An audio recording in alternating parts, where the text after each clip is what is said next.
Running a tool in BioDT. To run a tool, you simply go over to the toolbox again, click on the tools, find the tool you want. Let's choose BLASTP.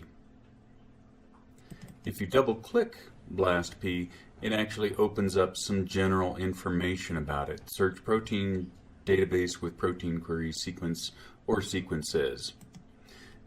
Over to the right, you see we have some configuration information that allows us to preview this. We can set the number of CPUs, we can change the amount of memory that is being used by this tool. If there are different versions, we can pick which one. And then we have a number of options for the inputs.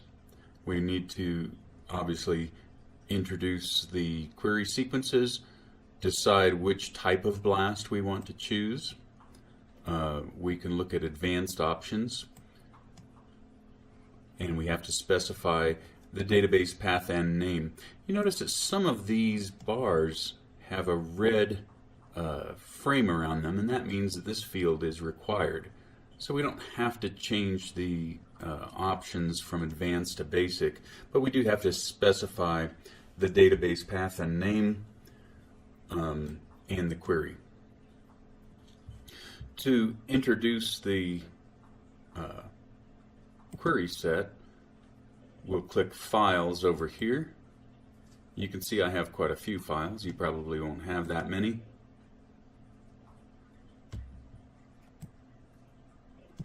We can come down to Protein BLAST, and we'll use this microbial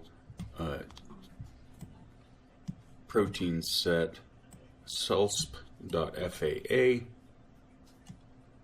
and simply drag and drop it there. So it gives me the entire path and the query set name. We'll just stick with BLASTP.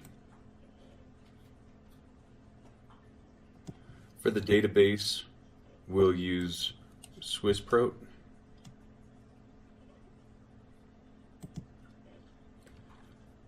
We just want to specify the base name, so we'll delete the extension.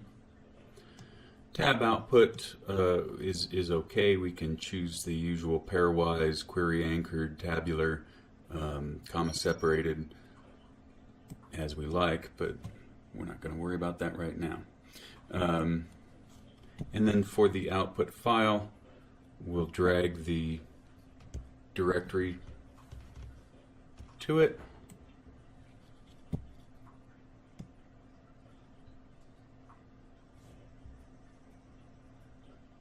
I keep dropping it.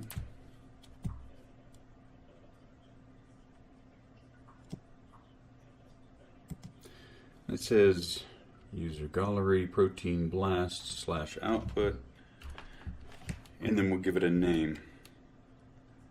We'll just call it test.tab since we're choosing tab output.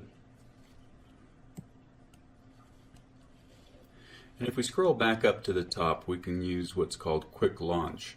Quick launch is just that indicates that we want to use the tool by itself. We don't need to use it in a full workflow. So we'll go ahead and click quick launch.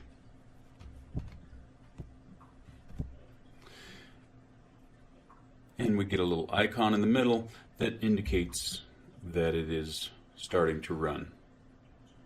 So that's how we run a tool. We simply select the tool, choose the inputs, the working directory if necessary, the database that we want to run against, and the output. It indicates that the tool has been launched, and down here under tasks, we can see that BLASTP is indeed running. That's how we run a tool.